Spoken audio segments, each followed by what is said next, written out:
Party బహిరంగ సభ బ్రహ్మాండంగా విజయవంతమైంది. ప్రజలు చూసే ఉంటారు. ఆ సభలో కాంగ్రెస్ పార్టీ జాతీయ నేత అయిన జాతీయ పార్టీ అధ్యక్షులైన మన మల్లికార్జున ఖర్గే గారు ఇచ్చిన మొదటి గ్యారంటీ దెబ్బకే కేంద్ర అధికారంలో బీజేపీ కానీ అదేవిధంగా రాష్ట్ర అధికారంలో వైసీపీ మరి ప్రధాన ప్రతిపక్షమైన టీడీపీ వాటి శ్రేణుల్లో ఒడుగు మొదలైంది.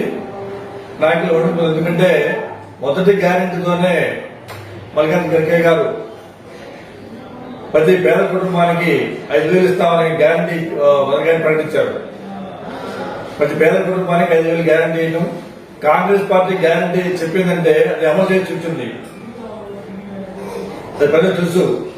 వైసీపీ చేసిన డూప్లికేట్ హామీలాగా అదేవిధంగా టీడీపీ చేసిన డూప్లికేట్ హామీలాగా బీజేపీ చెప్పిన దుర్మార్గమైన హామీలాగా ఉండవు. దాదాపు ఇది అమలు చేసి ఎందుకంటే ఈ మధ్య జరిగిన కర్ణాటక ఎన్నికల్లో కర్ణాటక ఇచ్చిన 5 గ్యారంటీలకి ఆల్రెడీ అమల్లో ఉన్న 3 గ్యారంటీలు అమలు చేస్తున్నారు. ఉచిత బస్సు సౌకర్యం కానీ 500 రూపాయల గ్యాస్ సిలిండర్ కానీ ఆల్రెడీ 3 గ్యారెంటీలు అమలు చేస్తున్నారు. అదేవిధంగా తెలంగాణలో ఈ మధ్య ఎన్నికలైన తెలంగాణలో కూడా 6 గ్యారెంటీలు పెట్టారు. 6 గ్యారెంటీలు 2 గ్యారెంటీలు ఆట అమలుతున్నాయి.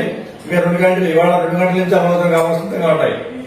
కాబట్టి కాంగ్రెస్ పార్టీ హామీ ఇచ్చిందంటే అది అమలు చేసి తీరుతున్న విషయాన్ని ప్రజలకు ఆల్రెడీ ఒక స్పష్టమైన అవగాహన ఉంది. కాబట్టి నేను మల్లికార్జున ఖర్గే గారు చెప్పిన మొదటి గ్యారంటీ ప్రతి పేద కుటుంబానికి 5,000 ఇస్తామనే ప్రతి పేద కుటుంబానికి ప్రతి నెల 5,000 ప్రతి పేద కుటుంబానికి ప్రతి నెల 5,000 ఇస్తామనే హామీని గ్యారంటీ నిర్వహిస్తున్నారు. ఈ విషయం ప్రజలకు అర్థమైంది. దాంతోపాటు అక్కడ ముందు ఆల్రెడీ ఇచ్చిన హామీలు 2 లక్షల రైతు రుణమాఫీ, ఉచిత మహిళలకు ఉచిత రాష్ట్రం అంతా ఉచిత బస్సు సౌకర్యం,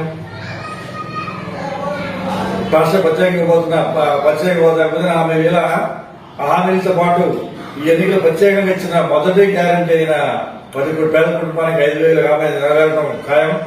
ఈ దీన్ని చూసుకునే ప్రధాన ప్రతిపక్షం కానీ రాష్ట్ర అధికారంలో ఉన్న వైసీపీ కానీ కేంద్రంలో ఉన్న బీజేపీ ప్రభుత్వం వాళ్ళ వాళ్ళకి కూడా ఒడి మొదలైంది. రాష్ట్రంలో పేద ప్రజల్లో త్వరమైన ఉత్సాహం మొదలైంది.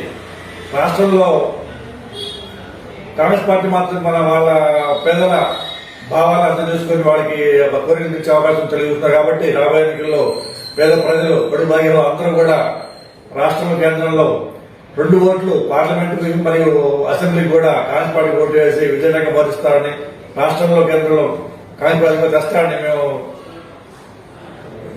ప్రగాఢంగా విశ్వసిస్తున్నాం.